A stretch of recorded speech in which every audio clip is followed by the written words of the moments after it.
I'm Suzanne Corson. I'm the Executive Director of Susan G. Komen Central and South Jersey. It's an honor to be here and to welcome you all to our 2020 Breast Cancer Conference. This year's conference was designed to bring together oncology experts to share their knowledge and approaches to advancing precision medicine in clinical practice, as is rapidly becoming the most studied form of breast cancer and the standard of care for patients with advanced breast cancer. According to the CDC, New Jersey is ranked in the top 10 U.S. states for breast cancer incidence and mortality. In our state, it is estimated 8,340 new cases of invasive breast cancer will be diagnosed in 2019, and 1,250 women will die of the disease. It is important that we recognize the value of advancements in diagnostic, prognostic, and therapeutic approaches that are advancing precision medicine and breast cancer care. I'd like to take this time to thank our supporters, which include Horizon Blue Cross Blue Shield of New Jersey, MD Anderson Cancer Center at Cooper, DSI, Genentech, Novartis, Pfizer, Seattle Genetics, and Exact Sciences. I'd also like to say thank you to our host, Rutgers University Camden campus. And one more thank you to our wonderful speakers who not only spent a lot of time and a lot of back and forth building their presentations, but are also sharing their time with us today. I have the honor of introducing our first speaker. Our keynote speaker, Dr. Antonio Wolfe, is a Komen Scholar, which is an advisory group of distinguished scholars and leaders in breast cancer research and advocacy who have made significant contributions to advancing the field and are committed to furthering Komen's mission. Dr. Wolfe will share with us the role of prognostic and predictive biomarkers in improving the survivorship experience of breast cancer patients. Dr. Wolfe is a professor of oncology at Johns Hopkins University and a member of the Johns Hopkins Kimmel Cancer Center. He is both a clinician and a researcher who promotes the implementation of research findings in clinical practice, survivorship, and quality of care for breast cancer patients. But before Dr. Wolfe comes to the stage, I'd like to welcome Donna Nikitas, Dean of the Rutgers School of Nursing Camden, our host for today's conference. Dr. Nikitas has a long history of advocacy for equitable health care in addition to her expertise in academic nursing education. She believes wholeheartedly that nurses serve society and do public good by advancing health, driving public policy, and promoting access to quality, patient-centered care. Please join me in welcoming Dr. Nikitas.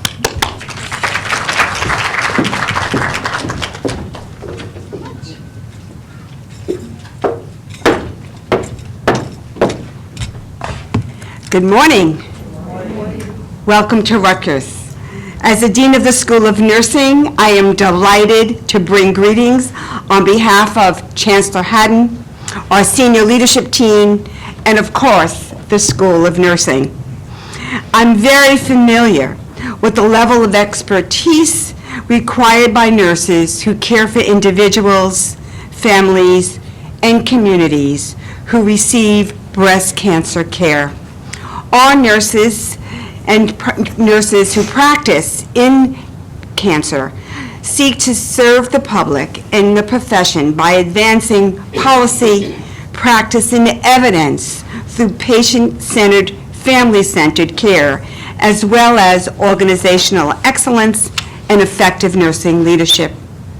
Our nation is facing a major transformation of our healthcare system and needs to focus attention and expertise that allow nurses to bring their information and expertise to the policy table, to communities, and to our political systems, including all of you involved in the care continuum. I wish all of you a thoughtful, provocative dialogue on hearing from your speakers today about how we best can use the evidence to drive the practice to do public good. Without building coalitions and partnerships and networks, we cannot be impactful as we want to be. And so when we have the opportunity as an academic institution to bring you to our campus, although you won't be taking any tests today or registering for any courses, we're beginning the spring semester. I hope that you'll take a time to walk around. You may be seeing some of our students at the campus center, although many of them are out in the community. But for myself, I'd like to say that I am a member of the New Jersey Task Force on Cancer Prevention, Early Detection, and Treatment. And I know the burden of cancer in New Jersey as it remains high. However, the governor has charged the task force with recognizing efforts that will be mobilized through the enactment of the Public Health Law 2005, Chapter 280, to reduce the burden of cancer in New Jersey. And in fact, next week, our local task force will be meeting to, again, move forward with this initiative. Enjoy your time here, relax, and enjoy our warm welcome. Thank you. Dr. Wolff, it's your turn. Thank you. Thank you.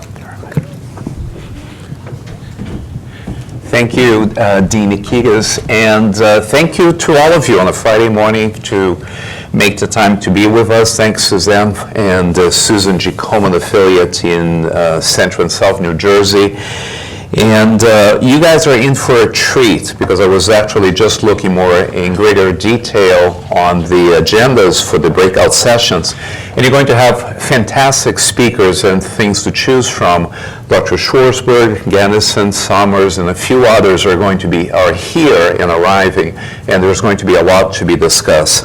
I am going to I can't remember how we came up with the title, whether it was my idea or a conversation or a suggestion. But I think the general theme is precision oncology. But I think we need to remember, as Dean Nikitas and others will be discussing issues as well, precision oncology at the end of the day is not just about the science of biomarkers and molecular studies taking place, but it's actually to make sure that we give the right treatment to the right patient at the right time in the right setting. And I think that this is one of the key issues we need to do. So we need to talk about not only the right diagnosis, but also at the end of the day, we need to talk about access to care, which is an issue that happens in developed societies such as the US, and sometimes we question ourselves, are we really that developed? But also, even in large cities, and especially in large cities where you have significant disparities of care. You see this in Philadelphia, we are in Camden. I see this in Baltimore. I see you can go from one zip code, miles, 3 or 4 miles, and you see life expectancy changing by decades. It makes no sense. It shouldn't be that way. It is, and I think we need to deal with this. So I'm going to talk about breast cancer, obviously. I'm very grateful to the support by Susan G. Komen. I've been a Komen Scholar for a number of years. I have been involved with the Maryland affiliate of Susan G. Komen. I've been involved with the national organization as well as a scholar. And touching on, this is one of the fun parts of the work that I do, is that I have the opportunity of interacting with so many different people, with population scientists, with health policy individuals, with laboratory researchers, and I take care of patients as well. I'm in the clinic seeing patients 2 days a week, which is a good way to keep me humble, honest, and attuned to many of the disparity issues. And at Hopkins, we actually have just one clinic. So I could be seeing immediately someone who is covered by Medicaid, followed by a so-called VIP, right next to each other, right after each other. So I need to essentially have sufficient bandwidth and latitude to be able to approach this. So focus a little bit on breast cancer. We know that at the end of the day, the majority of women diagnosed with early stage breast cancer are likely to survive their cancer diagnosis. And I think we need to keep that in mind when we talk to patients, to remind them and ourselves, the majority of them will survive. Their number one cause of morbidity and mortality in the long run is going to be other competing causes of morbidity. Heart disease continues to be the number one killer. And as patients survive a breast cancer diagnosis, we want to make sure that they move on with the rest of their lives. We have seen substantial improvements in outcomes, disease-free and overall survival. It does take into account, when we think about survival, we know that some patients may actually develop complications and life-threatening complications from toxicities, but we also need to keep in mind that health-related quality of lives could impact their outcomes. So we don't want to do more than we need to do. We need to be careful not to do treatments, as I call them, just in case treatments. We need to worry about side effects, who may be at risk for complications because of other health issues that they bring into the conversation when they are diagnosed with breast cancer. When we talk about improvement in survival, I can reduce your risk of recurrence by 50%, but are we talking about an underlying risk of 5%, 10%? So reducing something by 50% depends where you're starting from. And again, who does not? There are so many patients actually do not require as much treatment as we think we might wish to give them. And we can see that outcomes in breast cancer are improving. This is, at the end, a compilation of advancements in improved imaging and screening, early diagnosis, better surgery, better radiation, better systemic therapy. And so we are seeing a substantial improvement in 5-year survival, especially for patients with early stage local disease, where their survival can exceed 98% at 5 years. I think it's also important to keep in mind that the patients are older. The majority of patients in tertiary centers, you may see a younger patient population by a decade, but breast cancer, median age is about 65, is a disease of older patients. So they bring other health issues into the conversation. And fortunately, the majority of them will survive, and the number of cancer survivors continue to increase. Breast cancer survivors comprise a significant proportion of all cancer survivors we have. And this goes back to what I was saying before. This is a study that Dr. Schwartzberg and I and many others were involved with a number of years ago. This is a study that looked into the adjuvant setting for women with ER-positive disease, who given 5 years of adjuvant tamoxifen. If you extended adjuvant endocrine therapy with another 5 years, a total of 10 years of therapy, in this case with an aromatase inhibitor like letrozole, we did see an improvement in disease-free and overall survival. And what is fascinating, if you look at the non-breast cancer deaths in this population, 60% of these patients on this study died of something else. And if you are over the age of 70, almost 3/4 of the patients died of something else. So again, we need to keep in mind, as we're talking about the treatments we want to give them, what exactly will happen to them in the years after diagnosis, while they're receiving the medications we're giving them, and beyond. So we need to have a very good, close relationship with primary care providers, be it primary care physicians, advanced practice nurses. We need to make sure, my first question to all of my patients, do you have a primary care provider? Is that a nurse practitioner, your gynecologist, your family doctor, whoever that is? And I think we need to remember that there are issues associated with your cancer diagnosis. We tend to focus enormously early on, especially in someone who's going to receive chemotherapy. You can see the list of acute toxicities related to blood counts, fatigue, quality of life, hair loss, etc., neuropathy. But we need to remember that many of the things we do will have an impact on their long-term quality of life. Cardiomyopathy becoming less and less of an issue because we are, maybe to a degree, fortunately, using less and less intracyclines, medications like doxorubicin. But all that we do can have an impact on physical terms, can have an impact on quality of life, employment, family issues, caregivers. So we need to focus not just on surviving breast cancer, but on living beyond breast cancer. And this is actually interesting data from a study we did at Hopkins and other institutions, which was a randomized trial testing 2 different types of aromatase inhibitors, asking very specific scientific questions. But that study led us to make some additional observations. Number 1, look at the BMI highlighted in red, BMI of 30. That is the definition of obesity. So the average breast cancer patient today is obese. The average individual in the U.S. today is obese. This is a society issue, and with obesity comes a whole host of issues that we are quite familiar with.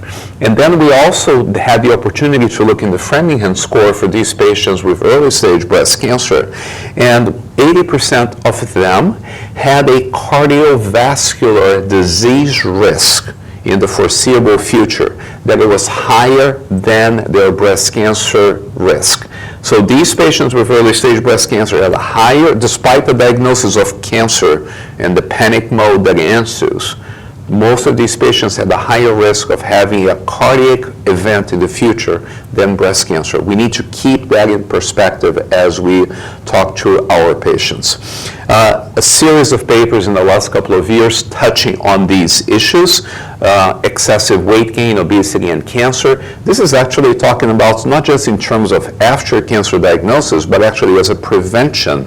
The finding that cancer is related to overweight and obesity are increasing. Obesity is a risk factor for cancer, and this is becoming an issue in a young patient population. We are seeing now teenagers developing type 2 diabetes and obesity. That is absurd. We have big issues.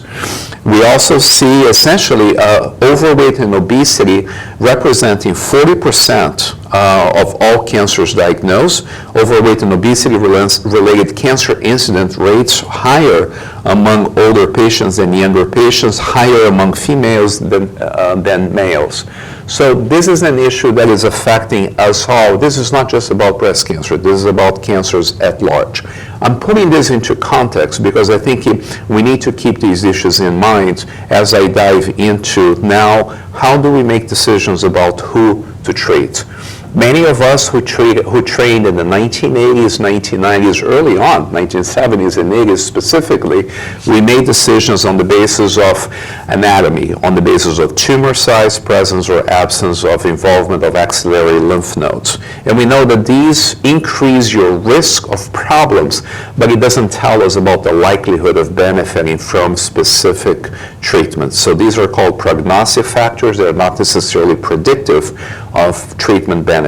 We nowadays know that if we subdivide cancer, not just on the basis of tumor size and nodes, a lot of the clinical trials early on, adjuvant chemotherapy, enrolled patients on the basis of a higher prognostic risk because they had bigger, bulkier tumors.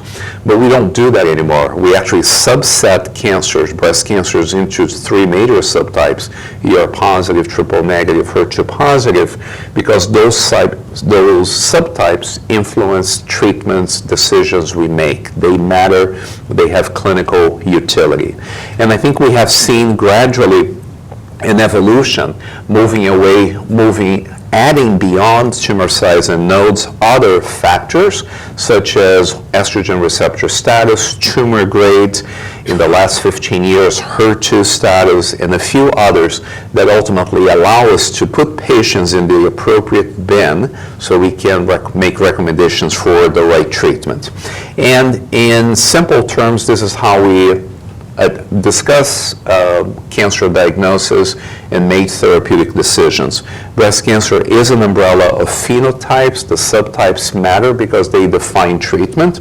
Majority of patients will have ER positive disease. We have about 15% of patients that have HER2 positive disease, and half of them are ER positive, half ER negative, and then the patients that have marker negative ER and HER2. In PR, we call them triple negative. And triple negative means essentially we don't know. We know it's not ER positive, we know it's not HER2 positive, but it's kind of a basket term that encompasses different types of cancers for which we don't have good markers and good treatments other than chemotherapy. But it's very important that we have a good collaboration with pathology to allow us to make sure that if we say a patient has triple negative disease, we know that this is a true ER negative, a true HER2 negative, and not a false negative test, because we could be denying treatments if we make the wrong diagnosis. So accuracy in diagnosis is incredibly important. And I think this is the point that I was just making moments ago. We have these three subsets, but within these three subsets, we are more and more subdividing cancers, and we can do that with ER-positive disease.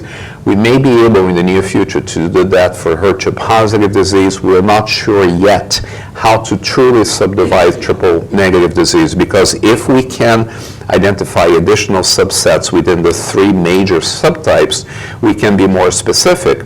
Those of you who have experience with lung cancer, you now know that it is routine, especially in patients with advanced disease, to do genomic profiling to look into genetic makeup of individual tumors, because you may find a 1% or 2% of patients with advanced lung cancer who may have a mutation in a specific gene, ALK, ROS, and a few others, that may actually dictate individual treatment. So if we have something we can do based on that information, we should.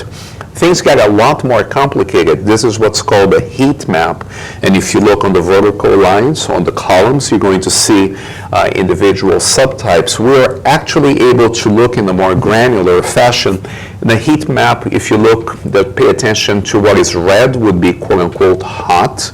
So these are, each row are individual genes, and then you categorize in individual groups. So the groups on the left side, ER-positive disease, luminal A or low proliferation, they are tumors that are don't have a lot of overexpression of proliferation genes. If you look in the rectangular in yellow, you can see more towards the right, a little more red, which means that proliferation genes are more active. These are ER-positive luminal B-likes. They are tumors that can be a little bit more aggressive despite having ER-positive markers. And then all the way to the right, in the top, you can see HER2 enriched, which has HER2-related genes that are more active. So we, looking very granular ways, we can begin to subdivide cancers and derive some additional information. This is what I just said. ER-positive breast cancer, we will offer endocrine therapy. In the past, we were giving chemotherapy to all of them, and I think we begin to understand that potentially only the luminal B-like subtype of ER-positive disease are the ones more likely to benefit from chemo. So they have disease that is more proliferative, is more high grade, and we are less likely to benefit from endocrine therapy alone. Chemotherapy becomes important as well. And today we have the ability of looking at different markers. So we can look at high quality pathology. Many of you are familiar with an assay called Oncotype Dx that it has been developed. It can help us subdivide some subtypes of ER-positive disease, but it's not a mandatory test that needs to be done in every patient diagnosed with ER-positive disease, because it offers complementary information. These complicated histograms essentially showing on the vertical line you have measures such as the recurrence score from Oncotype Dx.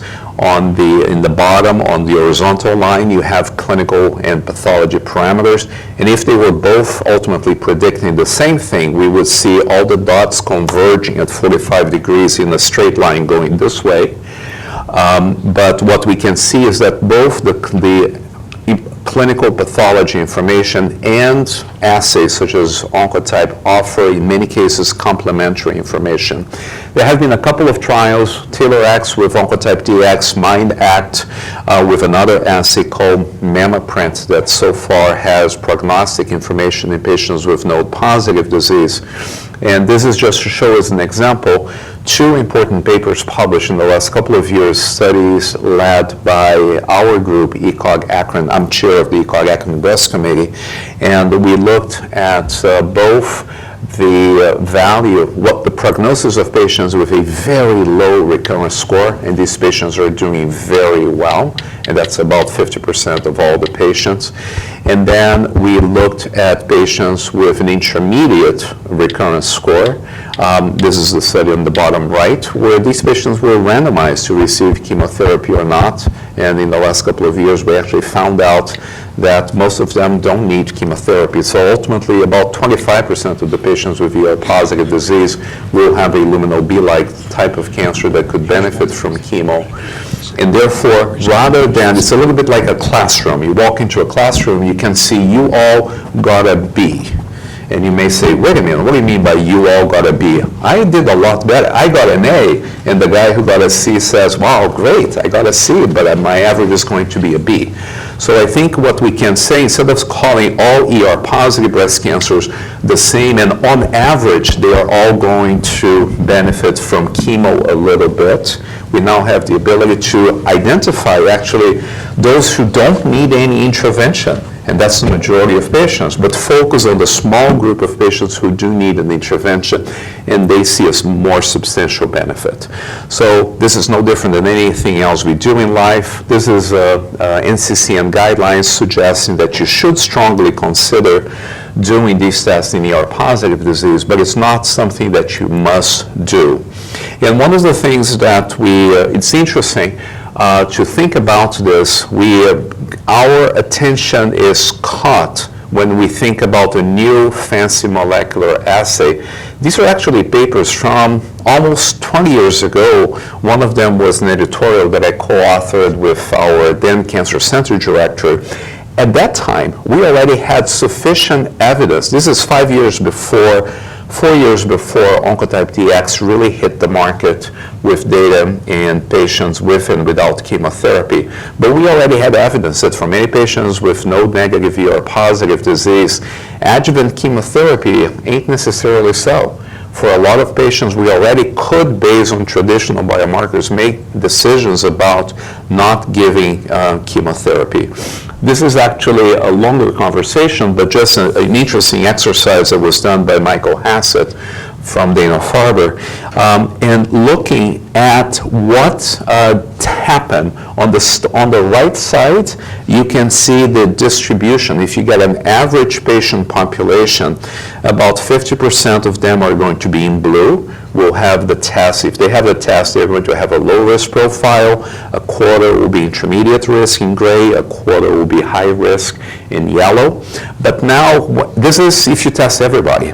But now what's happening in the clinic in routine practice, that physicians are pre-selecting who they order the test from. So when I see a patient with a new diagnosis of breast cancer, I look at the pathology report, and I can get a good sense. In many cases, this looks very low risk. I don't need a test because I know what I'm going to do. I'm not going to give chemo. This looks very high risk. I don't need a test because I know what I'm going to do. I'm going to give chemo. And then you have a group in the middle. I'm unsure.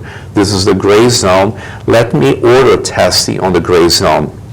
And this is exactly what is happening. If you look all the way to the left now, what is happening is that we are more and more testing individuals where we are in doubt, and the proportion of the gray zone has gone up by about 50%, from 25 to about 37, 38%. So we have to be careful because sometimes we are unsure about what's the prognosis for that individual. Can they benefit from chemo?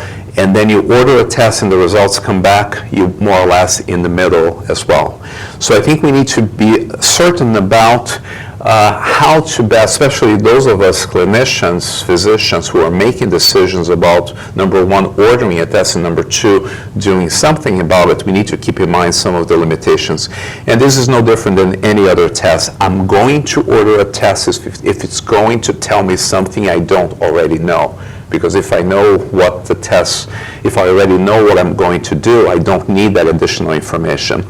So I think it's interesting that with the use of chemotherapy before and after the adoption of gene expression profiling, or GEP, there's no question we were giving too much chemotherapy.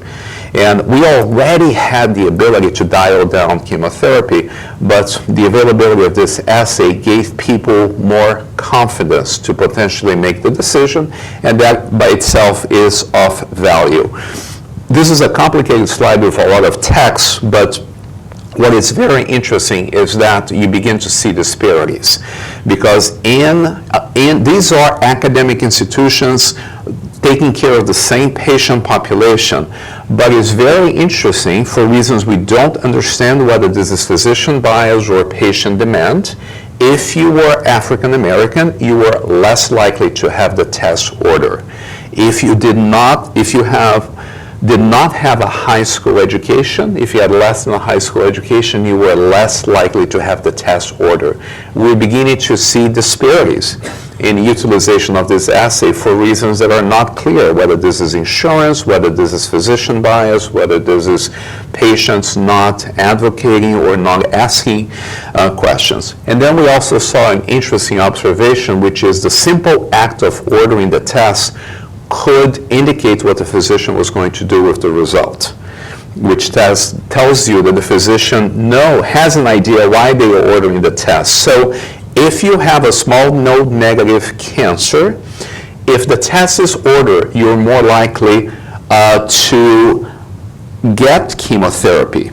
And so essentially telling me that the clinician, if the clinician was certain, was concerned about that specific cancer, if the physician had been certain, they would have avoided giving chemo altogether, wouldn't order the test, but they are a little bit concerned and they want validation that they should give chemo. On the other hand, if you have someone with large node negative or node positive cancer where you are by default more likely going to give chemo, the simple fact that you ordered a test indicated that you were less likely at the end not to give chemo. So you're looking for reasons not to give chemo. So where you're starting from when we do anything, when we order a test, has significant influence over what we are going to do.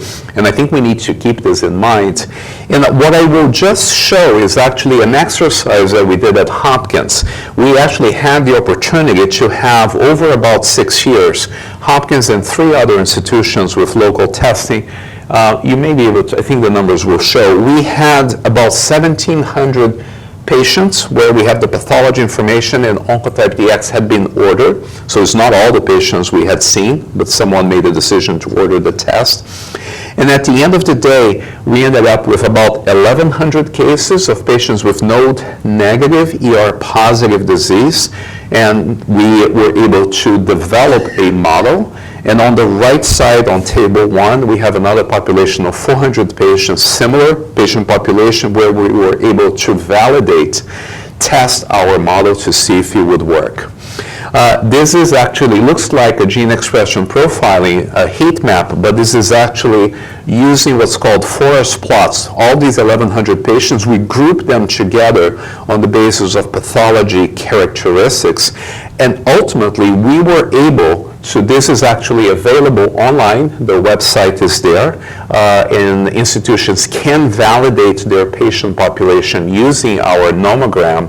And out of 1,100 cases, we have the ability today, if I have the routine pathology report, ER, PR, HER2, Ki67, and grades, I have the ability to estimate what is the likelihood that that patient is going to have a high recurrence score if I order the Oncotype Dx or not.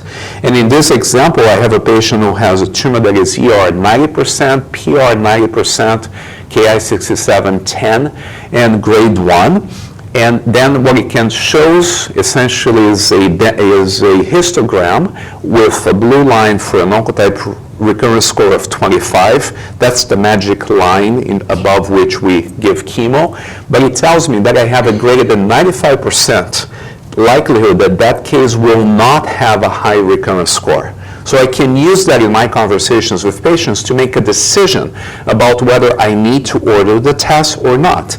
And 95% likelihood is the p-value of 0.05, is what we are quite familiar with when we make clinical decisions. And I think what I want to show here, the two numbers that are in the bottom, 299 on the column on the left, are the cases. This is a subset of the patients. At Hopkins, we had a total of 939 cases. We actually ordered the test in 299 cases, but there were another 640 cases that our clinicians could have ordered the test but chose not to, made the clinical decision not to. This is all patients with ER positive, node negative disease. And on the left side are all the patients we ordered a test, but we were able, at the end of the day, if we had applied our algorithm, we would have potentially only ordered the test in about half of those 299s. And then we go for the patients that we didn't order the test. If we had applied our algorithm, we actually would have ordered the test in a substantial number of patients. So at the end of the day, if we examined everybody together without clinician bias, the algorithm would have told us, order the test all the way to the right in 297 patients. So many people criticize us when we did this exercise at first that what we were trying to do is ration the use of the test, and you spend less money, you use fewer, let the test less. That's not what we did. Our point is, if we had applied our algorithm to order the test in a scenario that it would offer information that we did not already have, at the end of the day, we would have ordered the same amount of tests in about 300 patients as well, but a different 300 patients out of these 900 patients, where the test would complement and not simply replicate information we already have. So we're talking about better utilization of resources, not necessarily rationing resources. The other issue also, and the reason why we can do this we need high quality pathology. This is from the College of American Pathology, their accreditation program. And what you see over the years from left to right are the number of labs in the US that are participating in accreditation studies and programs where they can validate that the accuracy of their ER, PR, and HER2 testing. And this is what we were discussing before. In order to make all these clinical decisions, you need to make sure that you're getting the right test result. It's a little bit like testing your blood sugar or creatinine level or blood pressure on different machines, on different labs, in different hospitals.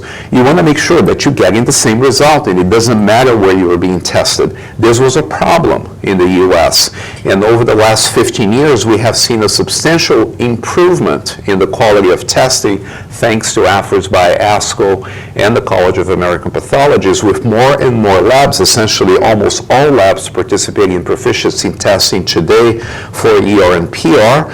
And what you can see in the bars going from left to right is that the quality of testing, when you compare local testing with the same tissue tested in a central facility, the concordance is going up. Should be close to 100%, and it's beginning to approach. It's never going to be 100%, but it is approaching 100%. For many tests, it was at about 85, 90%, which means that 15% of the time the test result was wrong.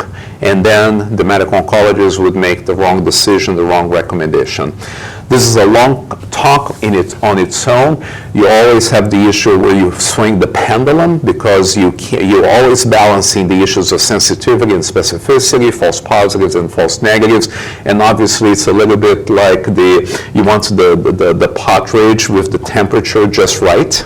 So where you want something that is accurate as you can be, without too many false positives, without too many false negatives. So changing the subject to talk about our ability to potentially swing the pendulum towards a little bit less.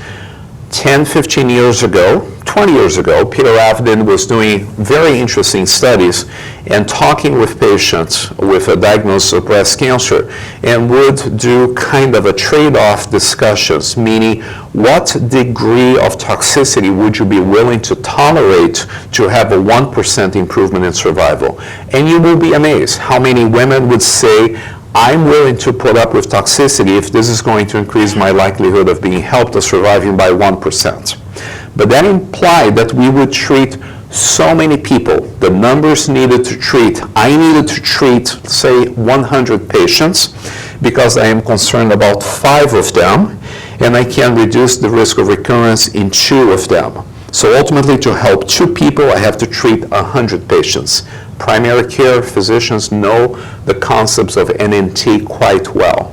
And I think so that anxiety reflected the reality of our limited knowledge. Today, we are becoming a little bit smarter. We can do less treatment. HER2 positive disease, when the antibody Herceptin, trastuzumab, was developed and became a standard treatment in the adjuvant setting in about 2005. The initial regimens were 2 chemotherapy drugs, TCH, or 3 chemotherapy drugs, ACT with trastuzumab, the H, ACTH.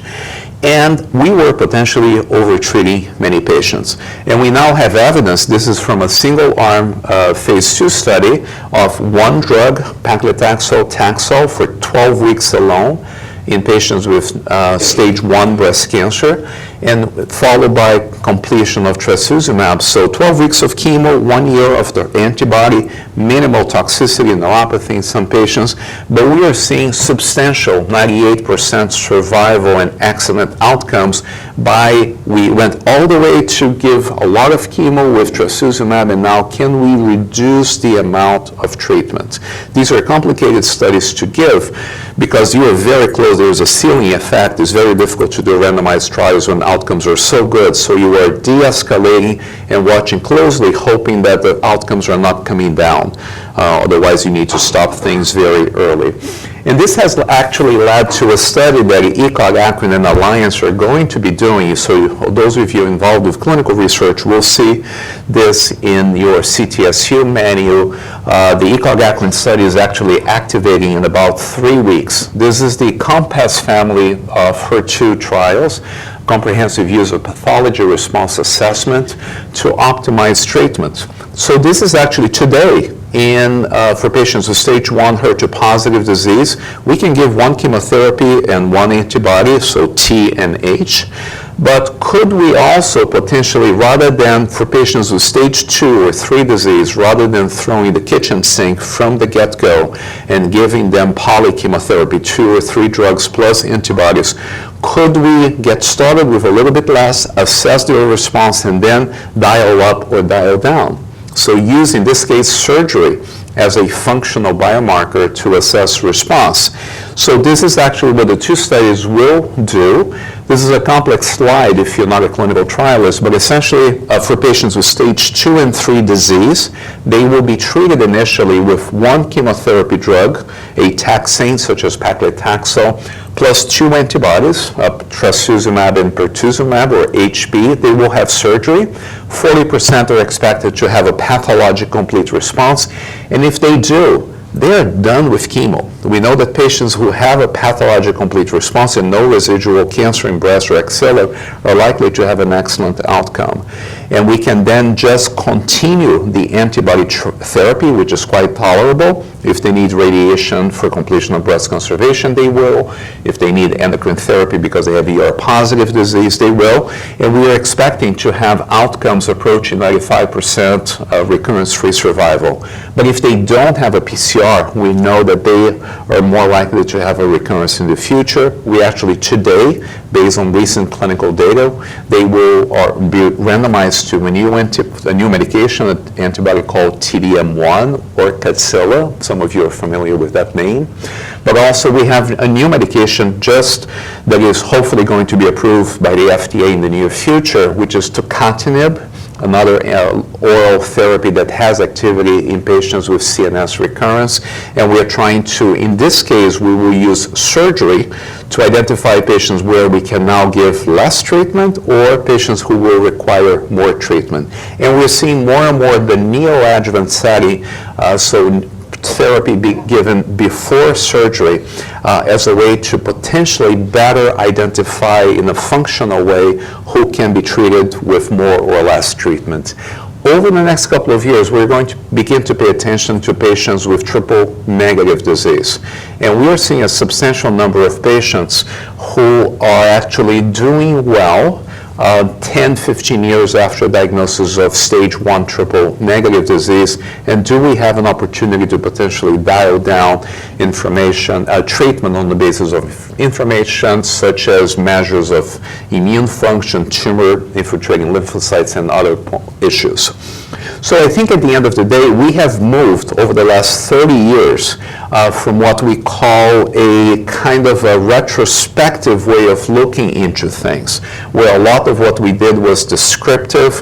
We did not have the ability to predict outcomes because we did not have tests that could really help us identify will my patient benefit from this treatment versus that treatment? And we found ourselves, in many cases, giving chemotherapy more than we needed. And we are moving more into a scenario where we can predict and better estimate clinical outcome. You cannot read this, but essentially that cartoon is simply talking about the billion-piece puzzle, because now we are talking about genomic profiling and different markers, immune markers, gene markers, and we need to put this all together. So one scientist is looking at the box, the billion-piece puzzle, and then the other scientist in the back is saying, hey, I think I found the corner piece. So it's going to be complicated, and we're going to need scientists, we're going to need laboratory scientists, translational scientists, biostatisticians, epidemiologists, clinical investigators to do all of this together. And I just want to remind us of what I tell my patients over and over again, which is for many patients with early stage breast cancer, their risk of recurrence is not zero, but it's very small. So I think it's okay to be anxious, and patients should be anxious. Everybody's human nature. Be anxious, but be realistic. So your risk of recurrence may not be as high as you think it is. And at the same time, for many treatments for early stage disease, the associated risk of side effects and complications from our good intentions is small, but it's not zero. So we have to kind of walk that balance very quickly. I'll close where I started, which is to talk about, unfortunately, we see one of the greatest challenges in global health today is access to care. So where a woman lives, her socioeconomic status and agency largely determines whether she will develop one of these cancers and will ultimately survive. Areas with scarce resources and fragile and fragmented health systems, and maybe Camden, New Jersey is one of them. Cancer contributes to the cycle of poverty, and I think we need to be very cognizant of these issues. Breast cancer and cervical cancer are major threats to the health of women globally, particularly in low-income and middle-income regions, not just countries. And to talk about this is a map of the U.S., and what you can see, I actually cannot read the labels here, but this is essentially the age-standardized rate of breast cancer incidence and death. And you see areas of lower socioeconomic status or areas where you have worse cancer outcomes, and this is also associated with poverty. So I think we need to keep these issues in mind as we talk about all the fancy issues associated with markers so we can give more precise therapy. But maybe we can start with precision oncology just on the basis of access of care. And then one final topic, just which is very near and dear to me. This is a project that is actually a study that is being funded by Komen with one of my grants. This is one of my new collaborators, Jennifer Wolff, who's a professor of health policy at Hopkins, and we call it the Sharing in Care Project, which is giving patients and caregivers proxy access to the caregivers to the electronic health records, so that the caregiver is fully aware and can partner with their loved one. They also can use a checklist to make sure that they synchronize their questions and what they want to obtain out of that visit with the physician, and the expectation that this is going to improve quality of care, that this is going to decrease anxiety, and ultimately could improve outcomes. So I will stop here. These are my take-home messages, but I'll just leave it there, and if we have a few minutes for questions, we can pause here, we can talk for a few minutes. So thank you.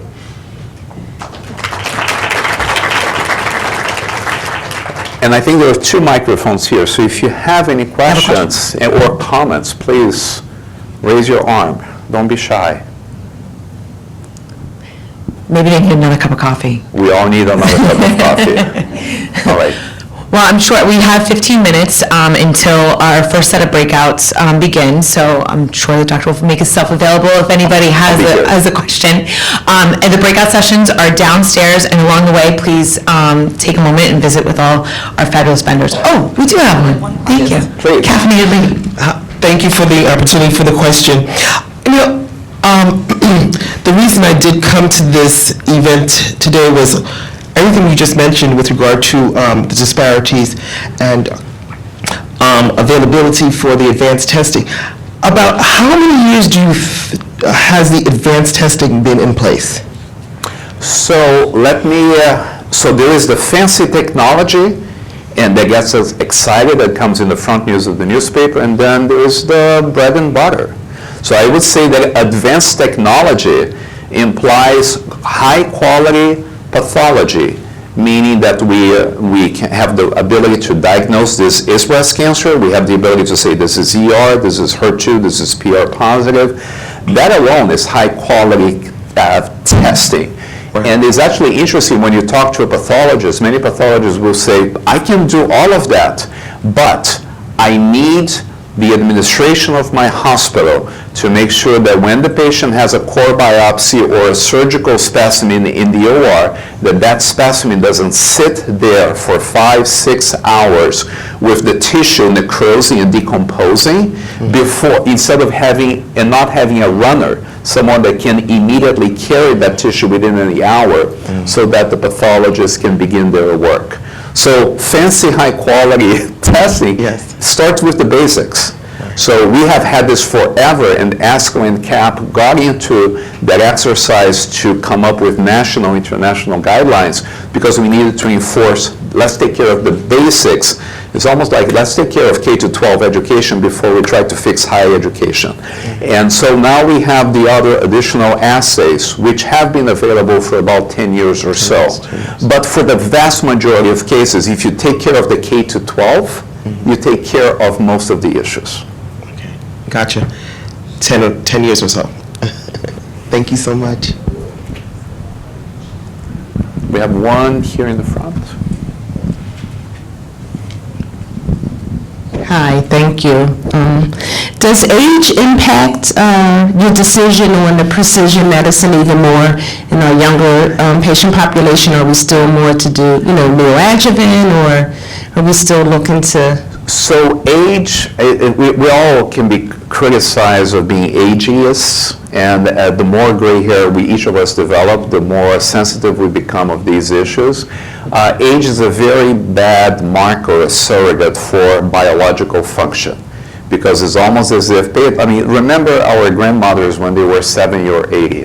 A lot of them look pretty old at that age. And look at ourselves now. How many people are here in their 60s? Maybe a couple. Don't raise your hands, please. But chances are you look at it and say, wait a minute, I'm not old. I'm doing okay. So I think of it, we are taking hopefully better care of ourselves. So age alone should not be a marker and influence decision. It's more function status, performance status. There's a website, Haimas, who's a medical oncologist at UNC. He and others have suggested and developed some nomograms. There's a website called ePrognosis where you can plug in. I joke with my patients, I'm not trying to sell life insurance, but I'm plugging in all your other health factors, and this tells me what is the likelihood that over the next 5-10 years you're going to develop major health issues or die. And I can use that. So I may come up with a horrible score for a 50-year-old patient, but I may come up with an excellent score for a 70-year-old patient. And I think that those are the factors that allow me to make decisions about how to approach the treatment for that individual. So that there is no reason why we should not be treating women in their mid-60s, early 70s, mid-70s with the treatment that they need, that they deserve. But we need to remember they're walking a balance beam that becomes narrower and narrower. So it's a little bit like if you kind of shove to the side someone who's 75, their balance may not be the same as someone who's 65 or 55. Right. So you have a little bit less margin. But what about the younger woman, the 30-year-old? Same idea. The right treatment is the right treatment, should be the right treatment regardless of age and socioeconomic status. Thank you. Hi, thank you so much for your talk. So I'm very interested in your comment that you just made about functional status and performance status. I'm a physical therapist. So with precision medicine, I'm interested to know how oncologists are helping to make decisions. What tools or measures are you using to measure performance status aside from the Karnofsky or something that's perhaps not the best indicator of how that patient is truly doing? You are so true. You're so correct. We do a lousy job. We have very simple measures. Our eyes, right? Performance status 0 is you in the morning happy. Performance status of 1, you have a headache. Performance status of 2, you're slowing down a little bit. I mean, that's very basic. We actually, because of these issues, we were very fortunate at Hopkins a couple of years ago. We received funding when we built a new building for the outpatient clinic. One floor is breast cancer. In the corner, with a beautiful view on the 10th floor, is actually a physical medicine and rehab unit right there. Yep. 2 steps from our clinic. And this was funded by Under Armour, so there was the rights putting all the pieces together. We had additional funding, otherwise we would never have been able to do that. We make the case that the same way that every patient newly diagnosed with breast cancer should have a social work screening. So not all of them need to see a social worker, but we need to do some screening to flag which of the patients are going to run into financial toxicity issues, have social issues. We are beginning to do the same for physical therapy so that we can proactively see. I had shoulder surgery a number of years ago. I loved my physical therapists, and I realized how important they can be and how much we clinicians don't recognize frailty and the patients who could benefit from earlier intervention. So we need to have better tools. You guys need to help us come up with 2 or 3 basic questions. Are you having trouble kneeling or picking up objects? Basic stuff, whatever it is, that we can use as a screening to very quickly shunt patients for an evaluation by you. Well, I'd love to talk with you further about that, so thank you. So maybe we should stop here, otherwise people will not have time for coffee. The sessions begin at 10:45? At 9:45. Sorry. Yes. And I'll be here, happy to entertain questions. Thank you. Thank you.